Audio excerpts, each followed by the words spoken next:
Hello दोस्तों, welcome to our channel. तो ये क्लास 8 का chapter number 5 inside the atom का लेक्चर नंबर 2 है।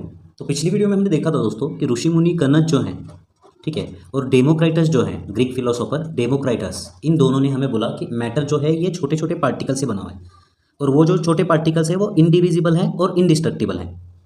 और उन छोटे पार्टिकल्स को ये जो कनद भाई साहब हैं, इन्होंने दोस्तों उसको परमाणु ऐसे नाम दिया, परमाणु, ठीक है।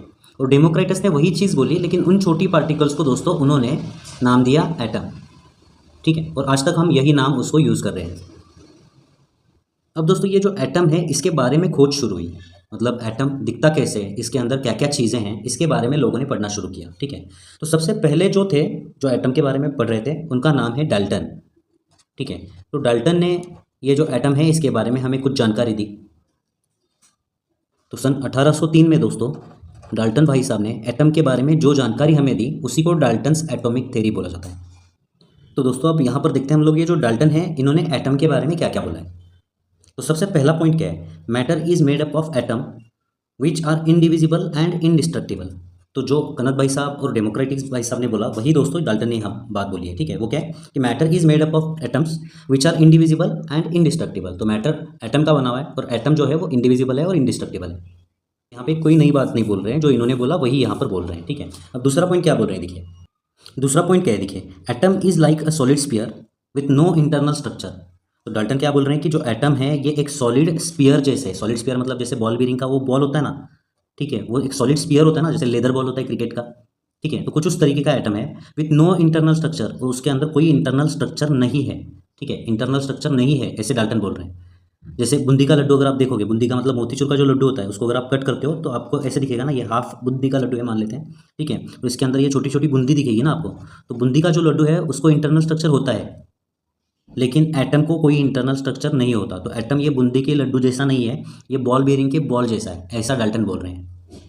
तो ये डाल्टन के मुताबिक दोस्तों एटम कैसा है देखिए, ये एटम एक सॉलिड स्फीयर जैसा है, ठीक है। तो इसी को डाल्टन का एटॉमिक मॉडल बोला जाता है। ये डाल्टन्स एटॉमिक मॉडल है। एटॉमिक मॉडल मतलब क्या, एटॉम का मॉडल, ठीक है। अब नेक्स्ट पॉइंट में ये डाल्टन भाई साहब जो हैं एटम के बारे में क्या बोलते हैं देखिए।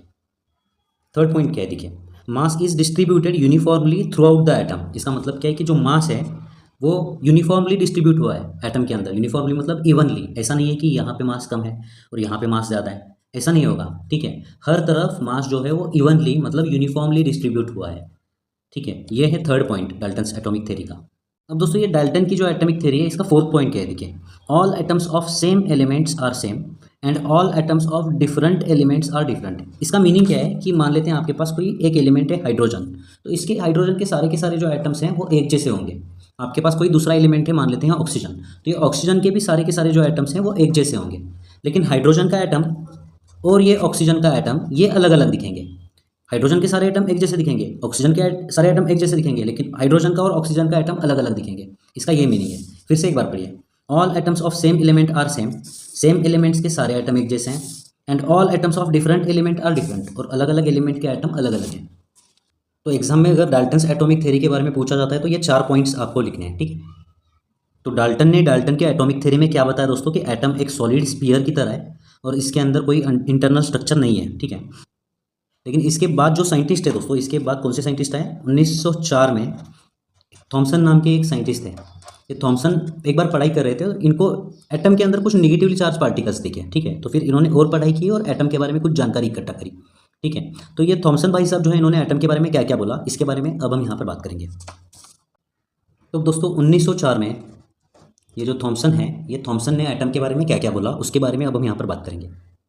तो सबसे पहले तो थॉमसन बोलते हैं कि atom has internal structure. Dalton ने क्या बोला था, एटम को कोई इंटरनल स्ट्रक्चर नहीं है, लेकिन यहाँ पे थॉमसन क्या बोल रहे हैं कि atom has internal structure, atom को इंटरनल स्ट्रक्चर है, ठीक है। और इसके अंदर क्या क्या है उसके बारे में ये जानकारी देते हैं। तो ये थॉमसन क्या बोल रहे हैं देखिए एटम के बारे में, it has positive charge and negative charge inside it.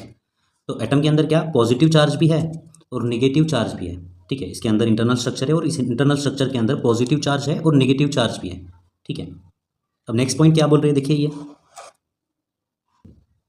Positive charge and negative charge is equal, so atom becomes electrically neutral. इसका मतलब क्या है कि एटम के अंदर जितना पॉजिटिव चार्ज है उतना नेगेटिव चार्ज है, और ये पॉजिटिव चार्ज और नेगेटिव चार्ज एक दूसरे को कैंसिल करते हैं, इसके वजह से जो एटम है वो इलेक्ट्रिकली न्यूट्रल होता है, ऐसे बोल रहे हैं थॉमसन। ठीक है, अब एटम के अंदर ये पॉजिटिव चार्ज कहाँ पे होता है और नेगेटिव चार्ज कहाँ पे होता है, उसके बारे में ये नेक्स्ट पॉइंट में हमें जानकारी दे रहे हैं। वो क्या है देखिए, तो एटम के अंदर पॉजिटिव चार्ज कहाँ पे है और नेगेटिव चार्ज कहाँ पे है। थॉमसन के मुताबिक देखिए, positive charge is distributed throughout the atom and negative charge electrons are embedded in it. तो थॉमसन के मुताबिक जो पॉजिटिव चार्ज है दोस्तों, देखिए यहाँ पर थ्रू आउट द एटम ये डिस्ट्रीब्यूट हुआ है, मतलब यहाँ पे देखिए जो मैं रेड कलर से दिखा रहा हूँ ना, ये सारा पॉजिटिव चार्ज है थॉमसन के मुताबिक। ठीक है, और निगेटिवली चार्ज इलेक्ट्रॉन्स जो है इसके अंदर, जैसे हम लोग एम्बेडेड मतलब लगा रहे हैं, लगाते हैं ना हम लोग, उसको एम्बेडेड बोलते हैं। जैसे हम केक के ऊपर ड्राई फ्रूट्स एम्बेडेड करते हैं, मतलब ड्राई फ्रूट्स डालते हैं ना, वैसे इलेक्ट्रॉन्स हैं एटम के अंदर। ठीक है, ये इलेक्ट्रॉन्स हैं, निगेटिवली चार्ज इलेक्ट्रॉन्स, और ये पॉजिटिव चार्ज जो रेड कलर से मैंने दिखा हुआ है ना, ये पॉजिटिव चार्ज है। ठीक है, तो थॉमसन के मुताबिक ये एटम कुछ ऐसा दिखता है, जैसे वाटरमेलन होता है, वाटरमेलन कट करने के बाद देखिए आपको रेड कलर का ऐसा पार्ट दिखेगा जो मीठा होता है। ठीक है, और उसके अंदर जो सीड्स होती हैं वो कुछ इस तरीके से लगे हुए होते हैं। ठीक है, तो ये वाटरमेलन कट करने के बाद देखिए कैसे दिखता है, वैसा एटम होगा, वाटरमेलन जैसा होगा ये। ठीक है, तो ये थॉमसन का जो डिज़ाइन है दोस्तों, ये एक केक की तरह दिखता है। ठीक है, जो केक के ऊपर हम ड्राई फ्रूट्स डालते हैं ना, उस केक की तरह ये दिखता है। ठीक है, और इस केक को वेस्टर्न कंट्रीज़ में दोस्तों प्लम पुडिंग बोला जाता है। क्या बोला जाता है दोस्तों, देखिए यहाँ पर प्लम पुडिंग बोला जाता है। ठीक है, इसीलिए थॉमसन का ये जो एटम का मॉडल है, इस मॉडल को थॉमसन्स प्लम पुडिंग मॉडल बोला जाता है। ठीक है, ये थॉमसन का प्लम पुडिंग मॉडल है, मतलब केक की तरह दिखने वाला एक मॉडल है। ठीक है, तो ये जो थॉमसन है दोस्तों, थॉमसन ने एटम के बारे में ये चीज़ें बोली हैं। ठीक है, फिर उसके बाद दोस्तों नेक्स्ट साइंटिस्ट आते हैं जिसका नाम है रुदरफोर्ड, और ये रुदरफोर्ड ने 1911 में 1911 में एटम के बारे में और कुछ एक्स्ट्रा जानकारी दी। उसके बारे में दोस्तों हम लोग नेक्स्ट वीडियो में बात करेंगे। ठीक है, तो मिलते हैं दोस्तों आपसे अगली वीडियो में। धन्यवाद। चैनल को प्लीज़ सब्सक्राइब करिए और वीडियोज़ को शेयर करिए।